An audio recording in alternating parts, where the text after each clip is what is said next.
A partir de agora, venha aprender a cumprir o ID.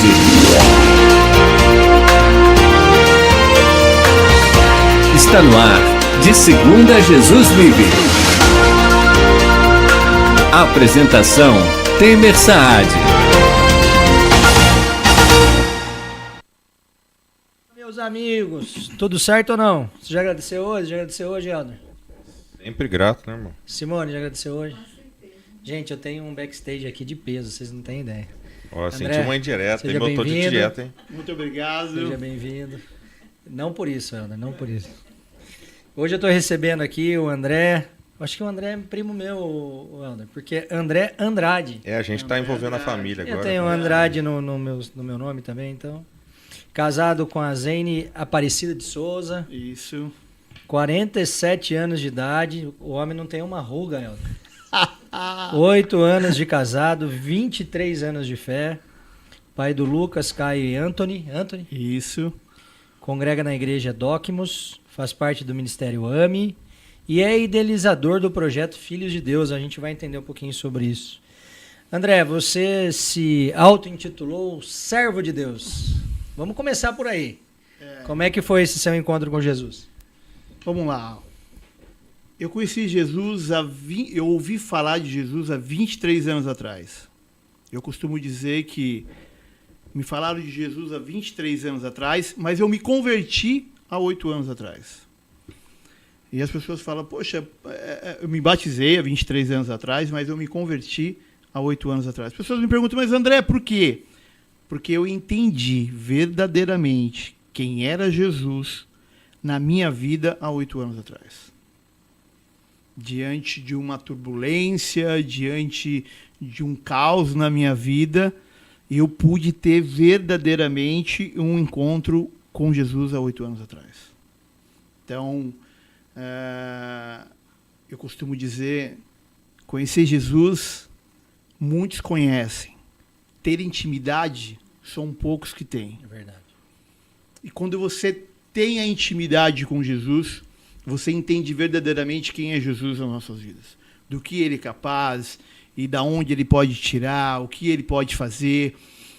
Então, quando eu cheguei aqui, o Temer fez uma brincadeira e falou, pastor André, missionário André, e eu costumo dizer, servo André. Porque hoje eu tenho como objetivo principal apenas servir o reino de Deus. Amém. E o projeto Filhos de Deus surgiu justamente nessa situação de caos. Por quê? Hoje, Temer, as pessoas têm um entendimento do quê? Ao resgatar pessoas na rua, é o drogado, é o viciado no álcool, enfim, é a prostituta. Mas eu era um escravo do pecado, eu precisava ser resgatado, porque eu tinha problemas com mentira, eu tinha problemas com luxúria, eu tinha outros problemas que também me faziam escravo. Esse foi um ponto do seu relato inicial, né, que foi para pautar aqui a conversa, que me chamou a atenção. Você falou sobre pecados que são aceitos pela sociedade. Fala um pouquinho sobre isso para quem está nos ouvindo entender o que você quis dizer. Então, eu vou te dar um exemplo bem claro. Quando alguém ora para um morador de rua, eu falo morador de rua porque é o que a gente está mais próximo ali. Quando a gente ora para um morador de rua, aqueles que têm o amor de Cristo olham e falam, puxa, precisa de ajuda, precisa que alguém resgate, precisa que alguém acompanhe, precisa que alguém leve ele para uma clínica, que troque a roupa dele, dê um banho nele. Esse é o primeiro pensamento. Só que quando a gente conhece, caminha com pessoas, ouve pessoas que têm um problema com a mentira, que tem um problema com a prostituição, é viciado em pornografia. Esses pecados hoje, eles estão sendo inseridos de uma maneira sutil na sociedade, que está tudo bem. É uma mentirinha, eu só disse que eu não estava. Ah, mas eu vou só dar uma clicadinha ali no computador e vou dar uma olhadinha bem rapidinho. E isso não é exposto, isso não isso não está aos nossos olhos. Isso muitas vezes acontece no íntimo de cada pessoa. O pastor Lucas, lá na nossa comunidade evangélica, sempre diz que é o pecado depilado. Pois é. Ninguém percebe ele. Ninguém percebe. Só que o caminhar junto, quando a Bíblia diz que é importante que andamos em dois, é justamente eu te conhecer, eu saber aonde é a tua fraqueza, e sim, isso também é um resgate, ao ponto de eu chegar a Temer, olha, vem para cá, esse caminho não é o correto. A gente precisa buscar ajuda em determinados lugares e a gente precisa acabar com isso, e isso faz parte de um resgate. Nós estávamos conversando aqui antes, e nós estávamos falando da necessidade de pregar e falar de Jesus para crente. E é verdadeiramente. Porque vai chegando um tempo de caminhada, algumas coisas vão se esfriando, alguns pecados vêm entrando tranquilamente, sutil. E quando você vai ver, você está tão perdido, tão amarrado na mão do inimigo, quanto alguém que é dependente químico, dependente de um álcool. Sim. Igualzinho. E eu acho que um ponto, André, que a gente percebe, por estar, né, fazendo praticamente o mesmo tipo de trabalho,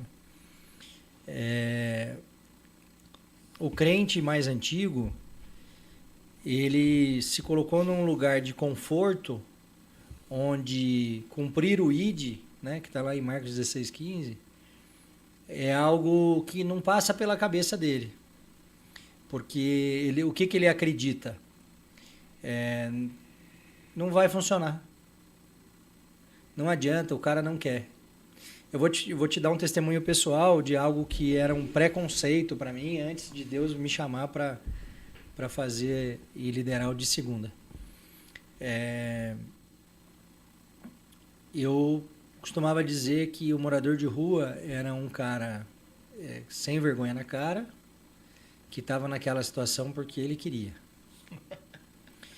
E hoje eu me envergonho muito desse pensamento, né? Graças a Deus que Deus me deu a oportunidade de mudar isso, mudar essa visão. Porque quando a gente vai fazer esse trabalho nas ruas, a gente percebe as mazelas desse povo, né?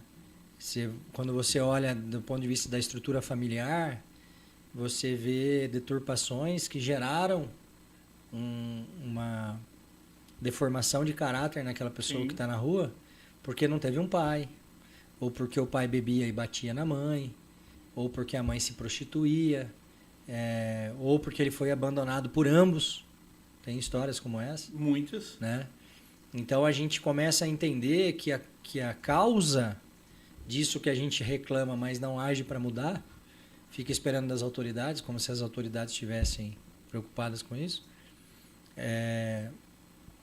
São causas muito profundas. Sim. Né? De falta de Deus mesmo, de falta de valores eternos, de falta de uma palavra. E quando a gente vê casos de sucesso, embora são poucos, existem, a gente tem aí uma estatística de 20% a 25% das pessoas, né, que são de fato libertas, resgatadas e conseguem voltar a uma vida normal. Mas, cara, isso é um número muito importante, porque num grupo de 100 pessoas, você está conseguindo resgatar um quarto delas. Né? Então, é um quarto menos de pessoas nas ruas, inclusive cometendo crimes para sustentar o vício. Né? E é preciso falar aqui, se você não sabe, o Bolsa Família para essas pessoas em situação de rua é conhecido entre eles como Bolsa Crack. Então, é o seu dinheiro, o meu dinheiro, o dinheiro do André, que está financiando a compra de droga para essas pessoas que estão nas ruas. Então, esse também é um ponto importante de destacar. Mas como que nasceu esse projeto Filhos de Deus? Pois é. E aí, chego eu lá no fundo do poço. Um caos instalado. E eu e minha esposa, o Anthony era bem... o Anthony não tinha nem sido gerado ainda. O Caio pequenininho. E aí começamos a clamar, nos posicionamos, começamos a seguir, começamos a ter acompanhamento, os nossos pastores, o pessoal de líder de célula, e aí tudo começou a andar. E aí, Temer, eu consegui ter uma experiência, assim, que eu costumo dizer que todo mundo tinha que passar por essa experiência. Sabe aquilo que a gente ouve falar? Deus fez na vida de alguém, Deus transformou a vida. Não, ele começou a transformar a minha. Tinha dia que coisas aconteciam, trabalho, pessoas que apareciam para ajudar, que eu falava, Senhor, da onde vem isso? E aí começou a ocorrer toda a transformação, comecei a trabalhar, comecei a servir na igreja, e aí começamos a alinhar, e alinha a parte financeira, a parte família, e vamos alinhando, e até que chegou uma hora, tudo começou a ficar estabilizado. Que é um outro problema também no nosso meio. Clama por ajuda, clama por socorro, o socorro vem, tudo é alinhado, tudo é resolvido, e aí você fala, ok, daqui para frente agora eu vou viver a minha vida. E aí eu e minha esposa tivemos um entendimento diferente. Da mesma maneira que fizeram na minha vida e na vida da minha esposa, a gente decidiu que a gente faria na vida de outras pessoas. Amém. E a direção para nós foi moradores de rua. No início, Temer, saía eu, a minha esposa, o Anthony e o Caio. O Anthony era bem pequenininho, o Anthony tinha 3 anos de idade. E a gente comprava 20 marmitas. Não fazia esse monte que a gente faz hoje, mas a gente comprava 20 marmitas. Colocava ali no assoalho do carro e a gente saía. E um dos pontos principais era na Praça da Eletro, onde está sendo construída a van hoje. E nós parávamos ali. Mas eu não só entregava aquele alimento. A gente entregava, sentava, conversava, batia um papo, entendia qual era a situação, porque a gente tinha situações inúmeras ali. Tinha gente que queria ir embora para o estado e a gente ajudava a ir embora, voltar para o estado. A gente tinha gente que precisava de um medicamento, a gente ia atrás desse medicamento para ajudar. Tinha gente que queria uma internação, nós buscávamos uma vaga numa clínica para internar. E aí começou dessa maneira. E aí eu tenho um pastor, o pastor Alê, que tem 20 anos de evangelismo, de missões, já atuou aí nas grandes comunidades de São Paulo. E eu tenho um líder que é o Adil também, que veio lá de Angola e já está há 20 e poucos anos em missões, evangelismo. Ele vem fazendo aí até agora, Deus entregou para ele um projeto novo que chama-se Filhos da Esperança, que está sendo construído para acolher crianças lá em Angola. Então é um desafio enorme. E aí comecei a andar com essas pessoas, e aí o negócio foi tomando forma. E aí o povo da igreja começou a saber, nós começamos a levar esse projeto paralelo com a igreja, e aí a galera começou a participar, começou a ir, e hoje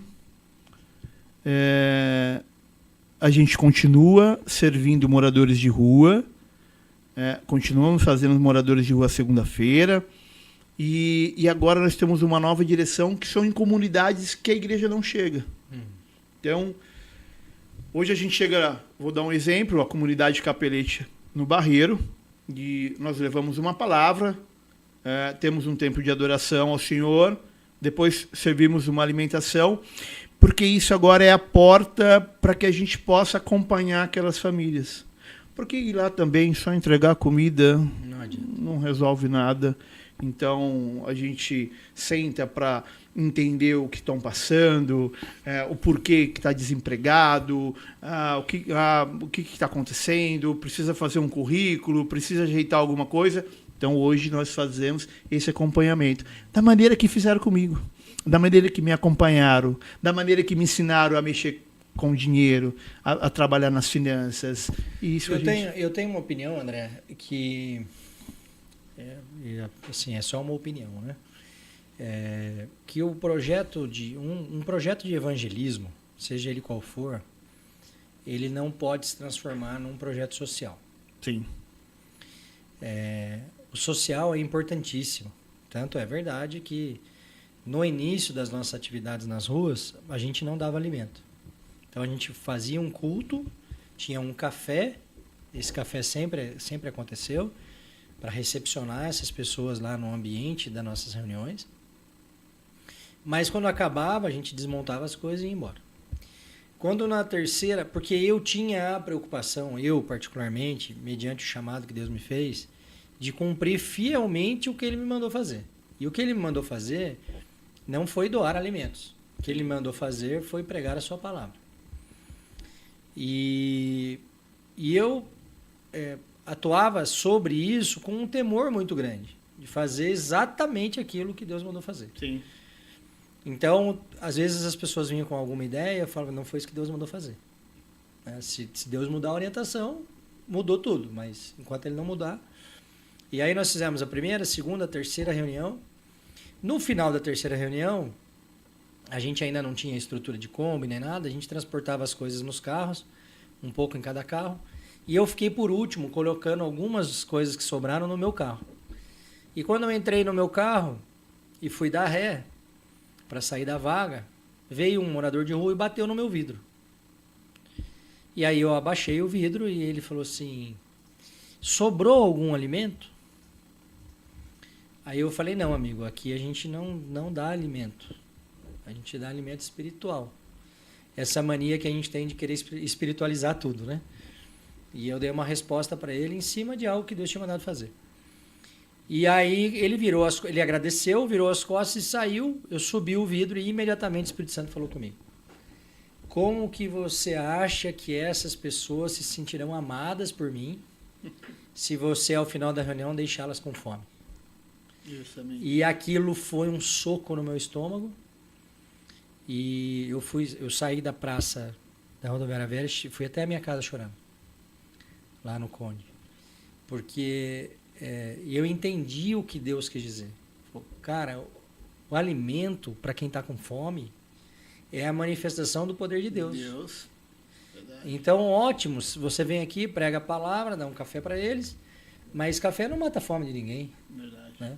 E aí a gente começou a se mobilizar. Hoje a gente faz as marmitas, né? A gente compra essas marmitas, eles entregam lá no final da reunião para chegar quentinho, porque eles comem ali mesmo. E aí começou a ter um efeito entre eles muito interessante, de alguns deles que não estão em situação de rua, porque a gente tem um grande percentual de pessoas que frequentam as nossas reuniões de segunda, que não estão em situação de rua. Sim. Até muito mais gente que não está em situação de rua do que os que estão. Diria que 70-30. E aí, algumas dessas pessoas, elas não pegam a marmita, e quando a gente fala, não, mas pega, a gente trouxe, né, para doar. E elas falam assim, não, eu não vim atrás do alimento físico, eu vim atrás do alimento espiritual. Então é o inverso, porque aí a gente voltou àquela questão que eu quis dizer para aquela pessoa quando me pediu alimento. Mas a gente teve de Deus a certeza, porque ele assim se manifestou, de que sim, a gente precisaria, além do processo de evangelismo, desse projeto todo, fornecer também o alimento. O alimento físico. E aí eu comecei a notar que, de fato, essas pessoas se sentiam amadas porque perceberam que a gente estava tirando recurso do próprio bolso, né, para fazer algo por elas, e a gente sem interesse algum, porque o que essas pessoas podem nos dar em troca? Né? Então é diferente de uma estrutura, de uma coisa mais institucionalizada, Sim. Né, que mesmo quando pratica o bem, pratica pelo motivo errado. Né? E aí a Bíblia condena veementemente. Você acredita que existe um movimento hoje da igreja, fora da igreja? Temer, olha, hoje, isso é uma visão minha, tá? Para que todos entendam. Se a gente pegar toda a história de Jesus,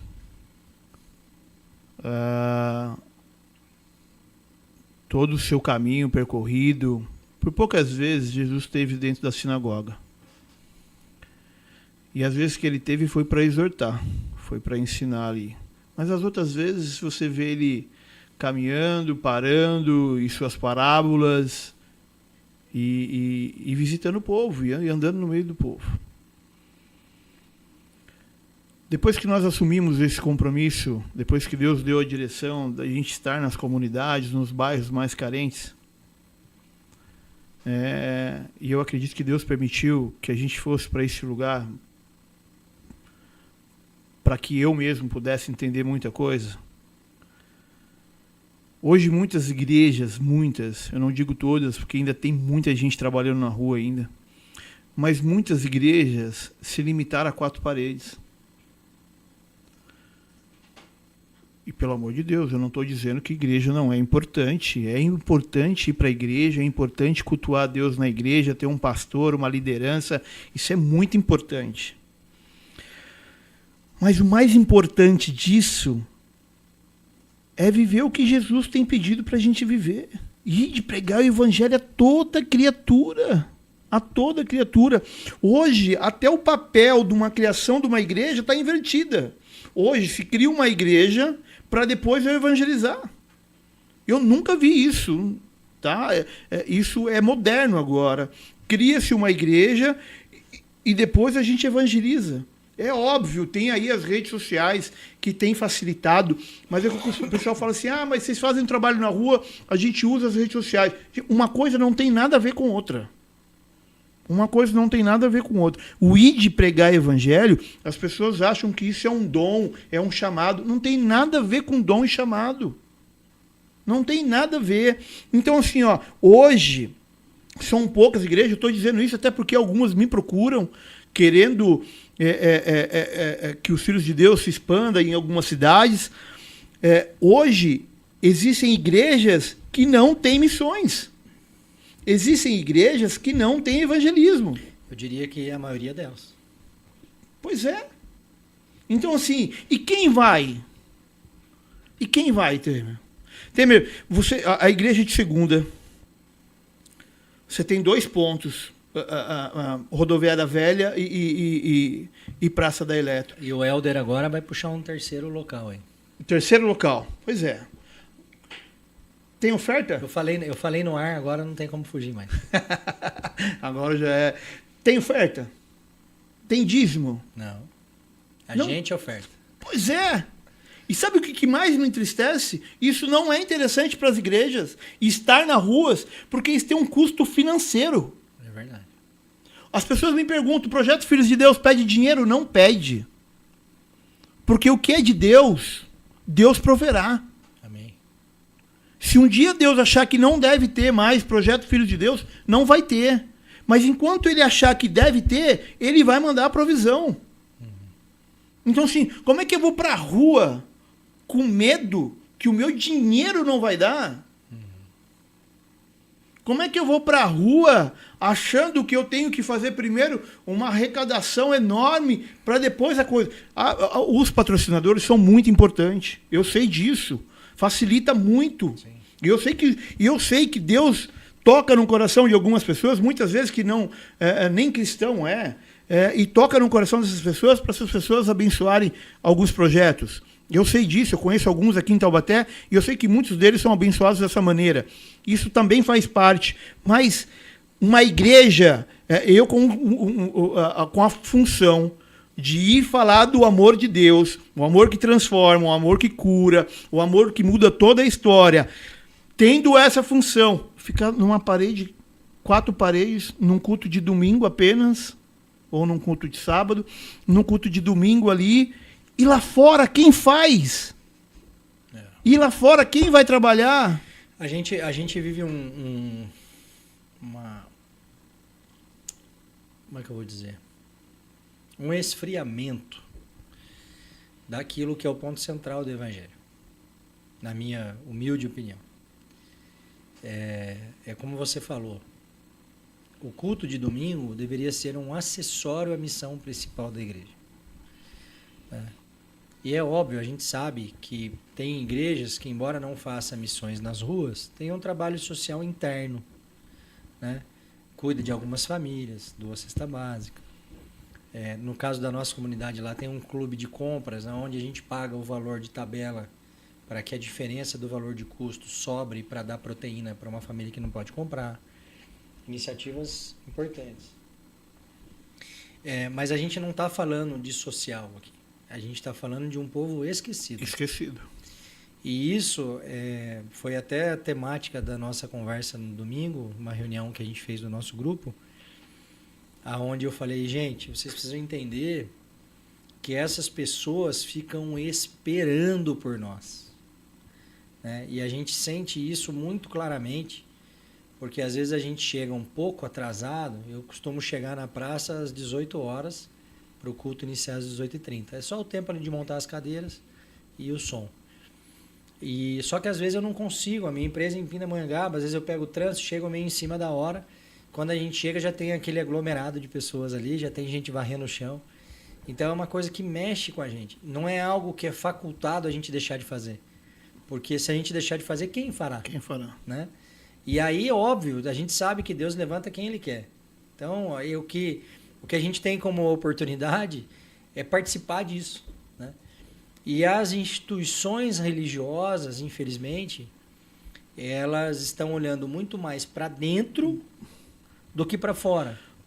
E aí isso vira clubes sociais.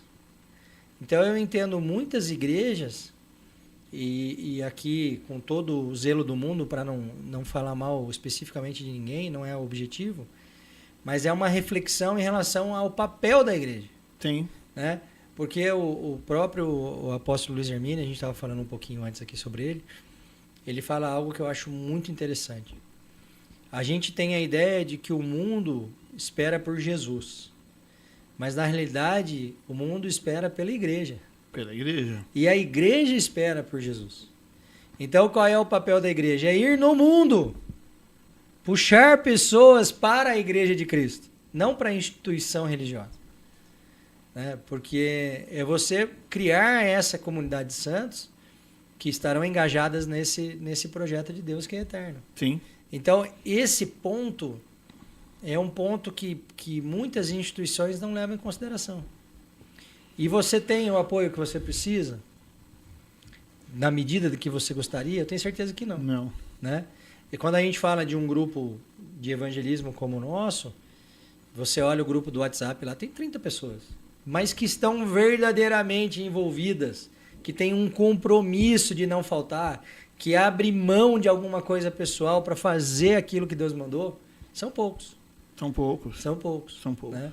Porque custa, isso custa. Né?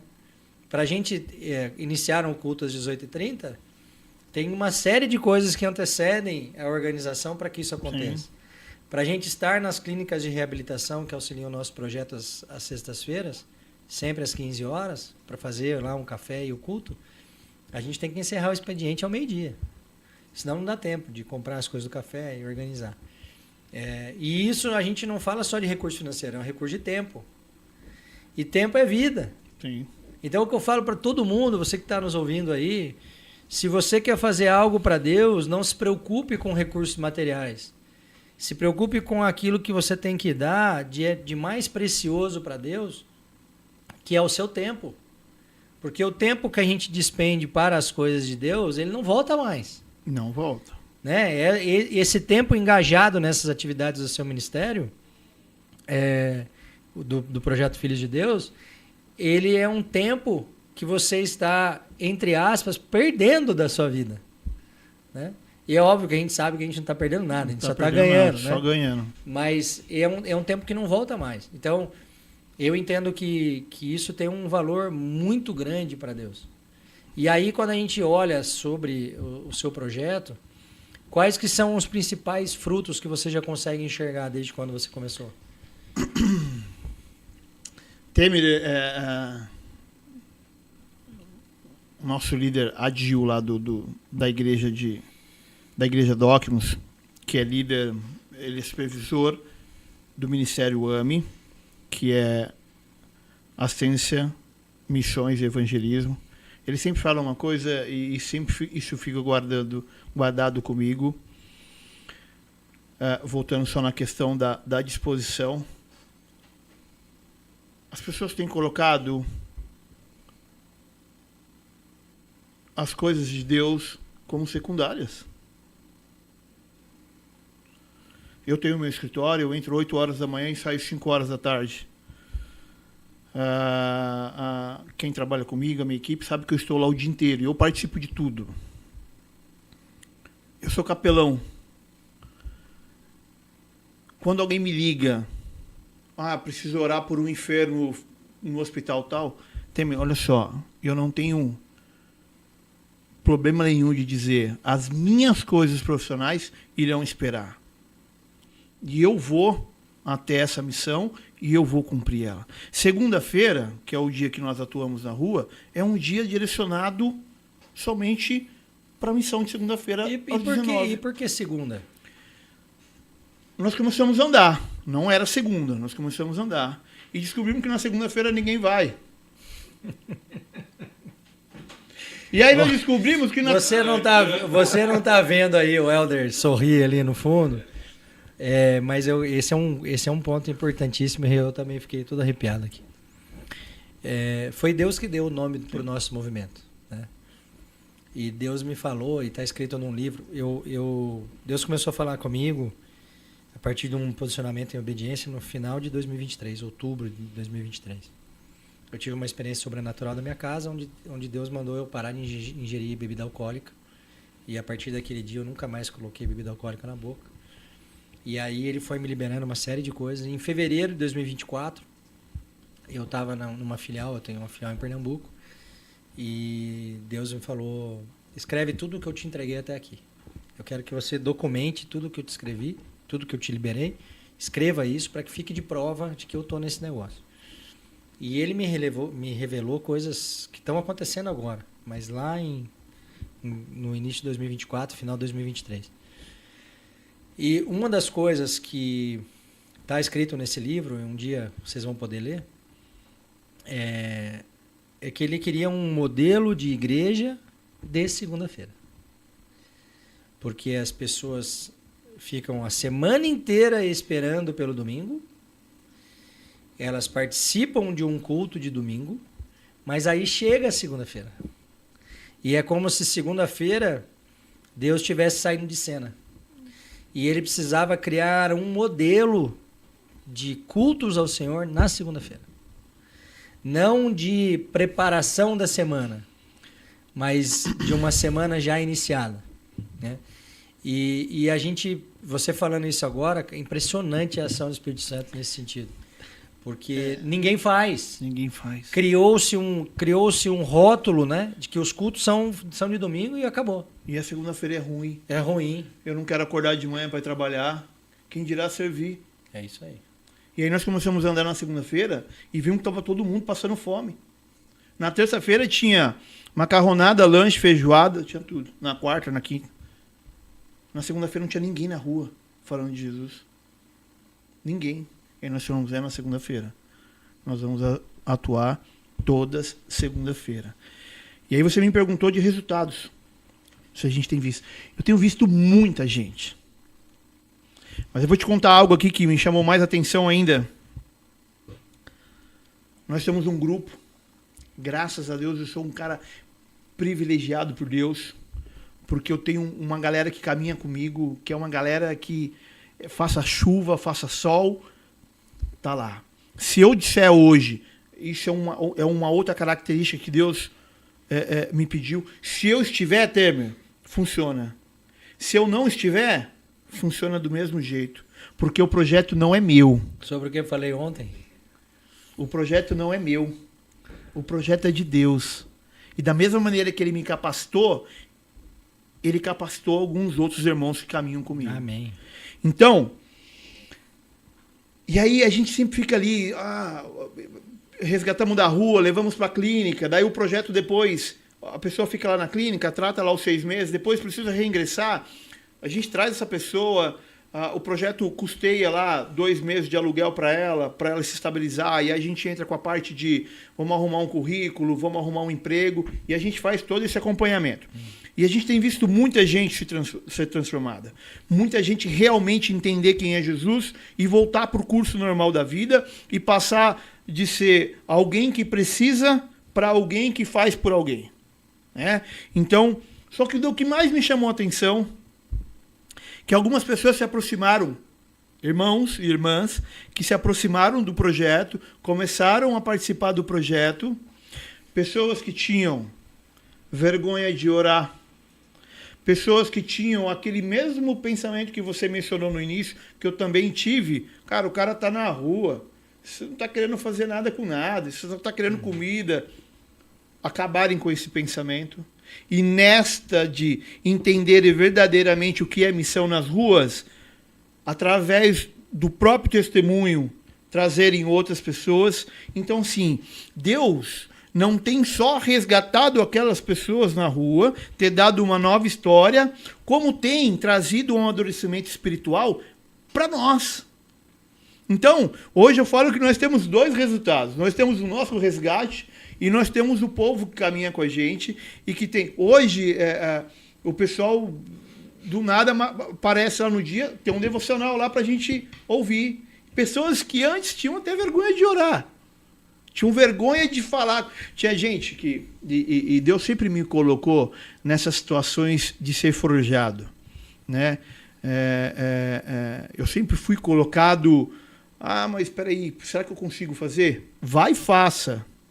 Você nem tentou e já vai parar. E Deus tem trazido isso para o nosso projeto. E pessoas têm sido forjadas, pessoas têm sido entendido que não é André, não é as pessoas que fazem, e é o Espírito Santo que conduz tudo. E quando a pessoa tem acesso a isso, Temer, ninguém tira mais. Quando ela entende verdadeiramente que é Jesus que faz... Isso é a revelação, né? Essa é a revelação. Esquece. E aí gera o prazer de estar servindo no reino de Deus. As pessoas falam assim, eu vejo algumas pessoas dizendo assim, eu estou cansado. Uma outra coisa que eu aprendi na minha caminhada, obra de Deus não cansa ninguém. Se você está cansado é outra coisa. Não tem nada a ver com a obra de Deus. É fato. A obra de Deus não cansa ninguém. É fato. Então hoje eu tenho o privilégio de ver resultados de resgate e ver resultados do nosso próprio povo ali amadurecendo, buscando mais. Ô André, eu falei ontem lá na nossa reunião com o nosso grupo, no nosso almoço, eu falei, antes de nós sermos usados para a obra de Deus na vida do outro, que é o famoso legado, né? Deus quer que enquanto a gente faça, a gente esteja sendo construído por Ele. Porque tudo aquilo que é da natureza humana adâmica precisa ser desconstruído quando você vai fazer um projeto onde você precisa colocar o interesse do outro no lugar do seu interesse. Né? E isso não tem a ver só com o recurso financeiro. Não. Esse é o menos importante, na minha visão. Mas é você estar disponível. Né? É você... Cara, eu trabalhei a semana inteira cheio de problema, correria, e fiz a rádio e o culto segunda à noite, sexta à tarde na clínica, e aí o Elder liga e fala, irmão, vamos pregar na clínica sexta-feira à noite? E você não titubear em falar, vamos, né? Você nem considera a possibilidade de falar, não vou porque eu estou cansado. Né? E você aí, nessa escolha, você inclusive tem que penalizar coisas pessoais legítimas, como, por exemplo, um programa com a família na sexta-feira à noite. Sim. Né? Mas isso é colocar Deus em primeiro lugar. Né? Porque se você está sendo usado como instrumento, isso é um privilégio muito grande. Muito grande. Né? E quando você fala da realização, um outro ponto da sua fala que me chama muita atenção, eu creio exatamente igual, André. Porque assim, eu na minha atividade empresarial sempre tive como auge, né? Aquela coisa da realização máxima, efetivar a negociação de um novo contrato. Né? E hoje, cara, eu sinto que isso não faz mais o meu sangue esquentar como antes. Né? Então, o que me deixa satisfeito de fato? É a gente cumprir o ID e ver que, embora a gente seja limitado, embora a gente tenha ainda que lutar com os próprios pecados, todos nós temos, a gente está sendo usado de forma poderosa pelo Espírito Santo, que libera uma palavra de que alguém está precisando ouvir. O Helder começou a gravar depoimentos de alguns dos membros lá da nossa igreja da praça, que vão com frequência. E tem uma história sensacional de uma mulher que tinha perdido a mãe, passou o dia com ela no velório, depois enterrou e foi direto para o nosso culto da praça. Porque no entendimento dela, Deus tinha algo para entregar para ela naquele dia. E aí, no momento final ali do apelo, ela se levantou e eu fui orar por ela. E o Espírito Santo me usou para responder para ela aquilo que ela precisava ouvir. Né? Então, isso é de um valor assim, inestimável. E quando ela conta isso, ela conta emocionada, no sentido de... Olha, eu sabia que eu precisava vir porque Deus tinha algo para me entregar. E você ser usado para entregar algo que é de Deus é algo... E aí eu te pergunto, né, Terma? Como que vai deixar de ir na segunda-feira? Não tem como. Não tem como. E eu digo, e até acrescentando nisso, o pessoal está muito... Jesus bate a porta, Jesus está voltando. Então, esse é sinal que nós precisamos acelerar, porque tem muita gente ainda que está perdida. Sim. Então, a gente precisa correr. E um outro entendimento que ficou muito claro para mim, quando Jesus me trouxe, pediu para fazer, faça o que tem que ser feito. Eu vou te dar um exemplo. Um dia nós estávamos na rua servindo, chegou um senhor e disse, olha, eu preciso de ajuda. Não aguento mais ficar na rua e eu preciso de uma clínica para eu me tratar. Aliás, pastor de igreja, por inúmeros motivos, acabou parando ali naquele lugar. Aliás, chegou até pregar nos Gideões lá de Balneário. Tá bom. Vamos lá, vamos levar ele para a clínica, vamos cuidar dele. Ele entrou dentro do carro, ele sentou no banco traseiro do carro. Sentou no banco. Aí já entra a parte espiritual do negócio. Veio um outro rapaz, colocou a cabeça dentro do carro e falou, não, hoje você não vai. Hoje você vai ficar aqui, pelo menos a última noite aqui, depois você vai, mas hoje você não vai. E ele decidiu descer do carro, nós tentamos conversar, tentamos convencer ele, mas ele decidiu ir embora. No outro dia de manhã, nós recebemos a notícia que ele morreu de frio na Praça Santa Terezinha. Por que eu trago esse exemplo? Tem muita gente na rua, tem muita gente nas comunidades preste a tirar a própria vida, preste a fazer uma bobeira, em largar tudo, em largar a família. E aí, o Senhor te entrega, Deus vai lá e te entrega essa missão de levar essa palavra. Essa palavra vai chegar lá. De qualquer maneira ela vai chegar. Você fazendo ou não fazendo, essa palavra vai chegar. Esse refrigério de Deus, esse entendimento vai chegar lá. E aí Deus te entrega, e que autoridade eu tenho para dizer, não, hoje está frio. O que nem hoje está frio. Hoje está frio, chovendo, eu vou para casa. Segunda-feira, o dia foi corrido, eu vou para casa. Que autoridade e que direito eu tenho de dizer não a Deus? E aí, quando as pessoas me falam de resultado, eu falo assim, ó, o resultado seria muito maior se todo mundo entendesse que disponibilidade é bem diferente de disposição. Disponibilidade eu vou quando eu posso. E disposição, eis-me aqui. Eu vou mesmo que eu não possa. Mesmo que eu não possa. André, agora me fala uma coisa assim. Tudo isso aconteceu, né? O de segunda surgiu no coração de Deus, final de 2023. E a gente colocou em prática, já vai fazer 1 ano e meio que a gente está fazendo esse trabalho. Eu notei que, do ponto de vista das minhas coisas, pessoalmente falando, os desafios aumentaram muito. Você passou pela mesma situação? Você notou que você, nas suas coisas pessoais, profissionais, você está enfrentando percalços maiores? Muito, muito maior. Você disse algo aí na sua fala que você disse assim, antes eu pensava num contrato novo, aquilo acendia meu coração, aquilo me deixava motivado e aquilo me aquecia. Eu também, da mesma maneira. Nós que somos empreendedores, estamos aí no mundo comercial. O mundo comercial é dessa maneira. Mas eu confesso também que eu já perdi um pouco disso. E está na Bíblia. E é uma promessa. E se está na Bíblia e é uma promessa... Vai acontecer. Vai acontecer. Então lá está dizendo assim: buscai primeiro as coisas de Deus e sua justiça, e as demais coisas serão acrescentadas. Mateus 6,33. Então a minha conversa com Deus sempre é: Senhor, eis-me aqui para a tua obra. Mas o Senhor sabe que eu tenho família, o Senhor sabe que eu tenho um boleto que vai chegar, que eu tenho um funcionário para pagar. Nunca falhou, Temer. Nunca falhou.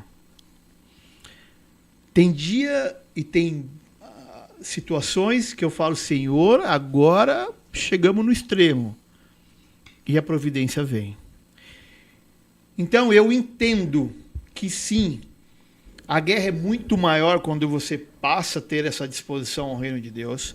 A guerra é muito maior quando você entra no inferno para saquear e trazer essas pessoas de volta para Deus. Eu entendo tudo isso. Mas hoje eu confesso para você que eu não me preocupo. Elas vêm, elas batem a porta, eu procuro me controlar, eu procuro lembrar da promessa de Deus, eu procuro me alinhar em oração, e elas não me preocupam. Agora, que aumenta muito, e não é pouco.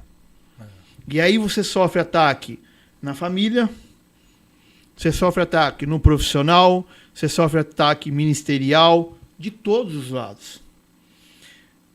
E eu confesso que se eu fosse parar para olhar para os meus ataques, eu já nem estaria mais na segunda-feira. Eu já teria parado faz tempo. Mas, como eu disse, se está na Bíblia, é promessa. Se é promessa, vai ser cumprido. O que eu acho mais incrível, cara, assim, eu do final do ano de 2023 para cá, se eu fosse falar das batalhas empresarialmente falando, aconteceram coisas assim que a chance de acontecer era 1 em 100, aconteceram 3 ao mesmo tempo. Mas ao mesmo tempo que as batalhas vêm, e esses desafios que são enormes, né? No meu caso, a empresa criou uma proporção que eu não esperava, num curto espaço de tempo, e estava de vento em popa. A gente veio dobrando de faturamento nos últimos 5 anos, e de 2024 para cá, nosso faturamento caiu quase 40%. E a gente tem compromissos de anos anteriores, né? Investimentos que foram feitos. Então é um momento muito delicado que a gente está passando. Mas ao mesmo tempo que isso veio dessa forma, uma sucessão de problemas inesperados todos juntos, veio também o entendimento, exatamente disso que você está falando, que está em Filipenses 4, 6 e 7, que fala sobre a paz, que excede todo entendimento. Então, quem trabalha comigo há mais tempo, eu tenho alguns colaboradores lá que trabalham comigo antes da minha empresa existir, que foi fundada em 2020, em outras oportunidades a gente trabalhava junto. Então são pessoas que me conhecem profissionalmente, conhecem minha maneira de ser, já caminham comigo há 10 anos, 14 anos, 15 anos, e às vezes acontece um problema assim muito grande e eu tenho um determinado tipo de reação que não faz sentido com a tempestade. É igual você dormir no barco com o barco quase virando, né? E aí eles entram lá e sentam na minha frente e falam assim: Temer, não estou entendendo, você não vai reagir? Eu falo: cara, tudo que eu podia fazer, eu já fiz. E eu aprendi que aquilo que eu não posso resolver, eu oro, entrego, e agora é com Deus, né? E eu não vou me matar por causa disso. Porque eu creio em uma coisa, André, assim, eu tenho uma história de vida recheada de milagres. Especialmente na questão do meu filho. Depois eu vou te dar um livro para você levar. E eu, em muitos momentos, quis ensinar a Deus. Até o ponto que Deus me mostrou que, cara, não adianta, eu sou soberano. Tudo está debaixo da minha vontade. E tudo, como diz Romanos 8:28, coopera para o bem daqueles que amam a Deus e seguem segundo o seu propósito. Então, amigo, descansa. Se eu estou dando é porque é para você receber. Se eu estou tirando é porque não é para você ter. Não é para você ter. E aí as pessoas que andam pelas coisas naturais desse mundo não conseguem entender você estar nesse lugar. Pra falar, cara, mas era pra você matar um. Como é que você... Porque a gente entende que, cara, se você tá posicionado no centro da vontade de Deus, fazendo algo que Deus mandou, e você tá sofrendo ataque em função disso, não é algo para você se desesperar, é algo para você se alegrar. Que significa que o seu papel está sendo bem desempenhado. Porque se você não incomoda ninguém, que fruto você está dando? Alguma coisa está errada. Exatamente isso. Alguma coisa tá Helder, errada. temos alguns comentários, perguntas. Temos aqui registrando... O André podia presença- ficar 3 dias aqui, que a gente ia ficar conversando. Tiremos a A sua. convergência do espírito aí é demais, né? Temos aqui registrando o Eric Carvalho. Como é bom, a graça nos basta. Essa forja no ID é perfeita e agradável. O Adil está aqui com a gente também. O Lucas Fernandes, o Anderson Santos, o Pastor André, que esteve aqui semana passada, o Ellison, João. A Jordânia mandou uma mensagem aqui, tá? O projeto Filhos de Deus é uma bênção na minha vida.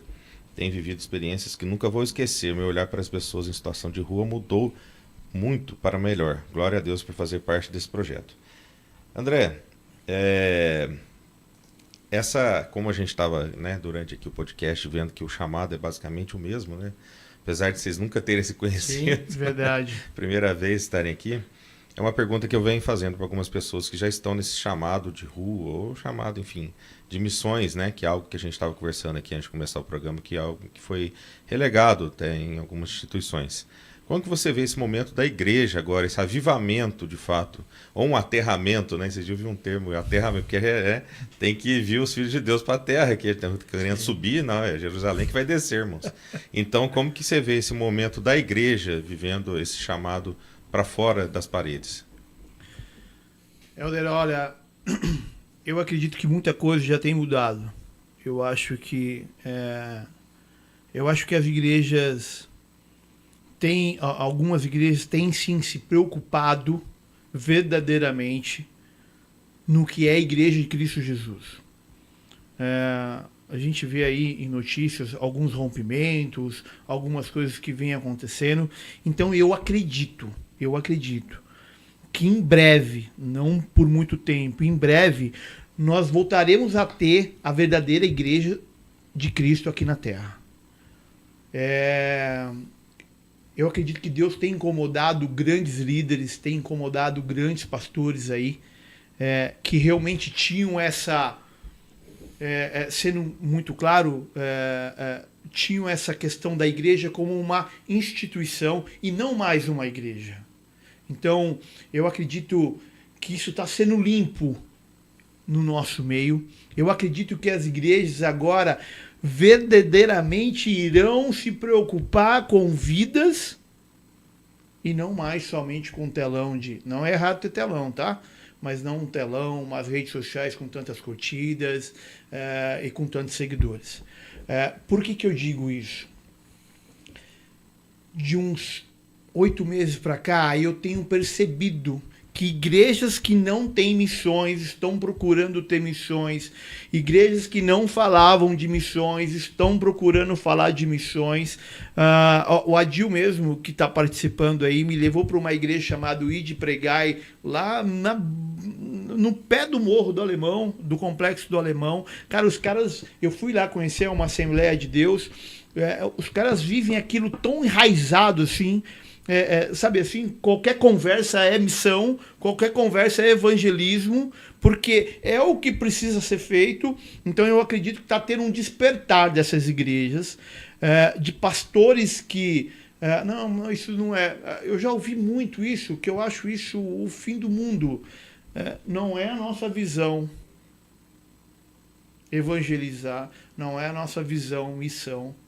Então, sim, eu acredito que essa fala está caindo por terra, e eu creio nisso em nome de Jesus. Eu acredito até porque a visão a visão da igreja não pode ser diferente da visão de Cristo. Senão nós estamos falando de empresa e não de igreja. Eu creio que a igreja não tem uma missão. Ela é a missão. Ela é a missão. Ela é a missão. E a missão que Deus nos deu, né? Ele deixou escrito. Agora, André, eu queria... a gente está encaminhando para o final, pena que a gente não pode ficar mais tempo aqui. Eu tenho um entendimento sobre Deus, e não quero ser aqui herege, que Deus ele tem um senso de humor tremendo, né? Para mim, eu acho que Jesus deve ser um cara assim super divertido de você conversar e bater um papo, porque realmente ele faz coisas assim que a gente fica sem entender, né? Aquela questão dos improváveis, né? E aí eu lembrei aqui de um trecho de uma pregação que eu fiz, lembrando bases bíblicas de como a lógica de Deus é contrária do mundo, né? Então ele diz, por exemplo, que o último é o primeiro, que o menor é o maior, que o louco que é sábio, que o fraco é forte, que o que chora é feliz, que o perseguido é abençoado, o rejeitado é escolhido, e dar é melhor que receber. Se você pegar essas afirmações com base em textos bíblicos, né, que tá com todas essas afirmações, e trouxer para a lógica desse mundo, a conta não fecha, né? Mas tem um ponto, que aí é uma polêmica, vai ficar um gancho para a gente conversar um outro dia, eu quero que você volte aqui, se você puder, que é sobre a graça de Jesus. Então nós temos visto muitas igrejas abordar a temática da graça como uma permissão para pecar, como se o arrependimento fosse tirado da Bíblia. E pasme você, não sei se vocês sabem disso, não sei se você que está nos assistindo sabe disso. Das traduções em português disponíveis no aplicativo da Bíblia, apenas a ACF mantém a palavra arrependimento. Você sabia disso? Se você pegar a NVI, NVT, todas as outras, com exceção da Almeida Corrigida Fiel, a palavra arrependimento ela foi suprimida dos textos bíblicos. Não acho que isso seja coincidência. O que você acha em relação a essa mensagem, de forma muito resumida, da graça, onde não é necessário haver a conversão, haver o arrependimento? Temer, lá no início daqui do podcast, nós estávamos falando de algumas pessoas que estão presas no pecado, e são aqueles pecados que hoje estão sendo inseridos de maneira sutil em nossos meios. Hoje não se vê falar mais de temor. E essa informação que você está trazendo agora do arrependimento, da palavra arrependimento. E aí, o que eu tenho notado, e a minha esposa fala muito sobre isso. Na verdade, a gente já entrou num debate muito grande lá em casa. A pessoa erra, chega da última hora, se arrepende. E aí, o que acontece? A gente já entrou bastante nesse debate. Mas hoje você não vê falar de temor a Cristo, você não vê falar de arrependimento. E a graça, é óbvio que ela vai ser utilizada, uma vez não tendo esses princípios, a graça vai ser utilizada de maneira completamente distorcida da Bíblia. Então, assim, de que adianta a graça se você não é temente, não tem temor por Deus? Porque é tão simples. Eu erro, peco, vou lá, faço contra o Temer, e peço perdão e está tudo bem, porque a graça do Senhor se renova todos os dias em minha vida. Enquanto não houver, novamente, o temor, o arrependimento, não houver o verdadeiro entendimento de como Deus quer que você caminhe, amigo, vai viver nesta de utilizar a graça de Deus para o caminho errado. Nós não queremos aqui, em hipótese nenhuma, você que está nos ouvindo, distorcer de que o mérito da salvação é humano, não é. O mérito da salvação é de Jesus na cruz. Deus, para nos reconciliar com Ele próprio, entregou o seu Filho numa cruz para morrer por nós enquanto ainda pecadores. A questão é que a própria Bíblia traz. Para eu ter acesso à salvação, eu preciso ter fé em Jesus. E como eu posso dizer então que eu tenho fé em Jesus, se eu não cumpro o que está em Gálatas 2:20, que é: já não vivo mais eu, mas Cristo vive em mim. Porque se você de fato teve um encontro com Jesus, como aconteceu comigo e com ele, e aí eu quero aqui fazer um sublinhado em algo que ele disse e eu também acredito, de que rituais religiosos como o batismo não dizem que você está salvo. Porque assim como ele, eu me batizei em 2018, mas só me considero verdadeiramente convertido a partir de 2023. E ele citou algo mais ou menos parecido aqui. Até nisso houve uma semelhança. Verdade. Eu não sei não, eu tô achando que ele é parente mesmo, viu? Já Porque o caminhamos cara é Andrade, faz um movimento na segunda-feira. Deus falou com ele a mesma coisa que falou comigo. Tem mistério aí nesse negócio. Mas é preciso a gente entender que pecado é pecado, irmão. Então, se você não quer acreditar em nós, quando a gente fala que pecado é pecado, eu queria ler Tiago 2,10 que diz assim: porque qualquer que guardar toda a lei e tropeçar em um só ponto, tornou-se culpado de todos. Ou Romanos 6,23, porque o salário do pecado é a morte, mas o dom gratuito de Deus é a vida eterna, por Cristo Jesus nosso Senhor. É necessário estar em Cristo. Se você não estiver em Cristo, você já está condenado. Filipenses 3,20, mas a nossa cidade está nos céus, de onde também esperamos o Salvador, o Senhor Jesus Cristo. Então, como é que eu posso fazer jus aos atributos de filho se eu estou em desobediência? Será que existe herança para quem não é filho, irmão? Reflita sobre isso. Eu queria deixar para você, André, o agradecimento, cara. Foi um papo assim sensacional.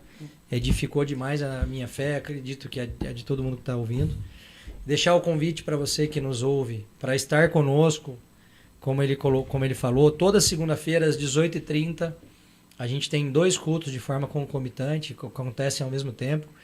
Um na Praça da Rodoviária Velha, a Praça Barbosa de Oliveira, e o outro na Praça Monsenhor Silva Barros, a famosa Praça da Eletro, também às 18h30. E aí, em breve, nós já vamos falar para você o terceiro local, né, Helder? Que o nosso amigo Helder, Jonathan, estão sendo encorajados a puxar esse terceiro endereço para que a gente ocupe as praças aqui de Taubaté. Você está convidado a participar conosco. O André também está convidado para participar conosco, quando ele puder. E na segunda-feira que vem, sempre ao meio-dia, mais um convidado aqui para a gente falar sobre Jesus. Até lá. Let's go. 1, 2, hey!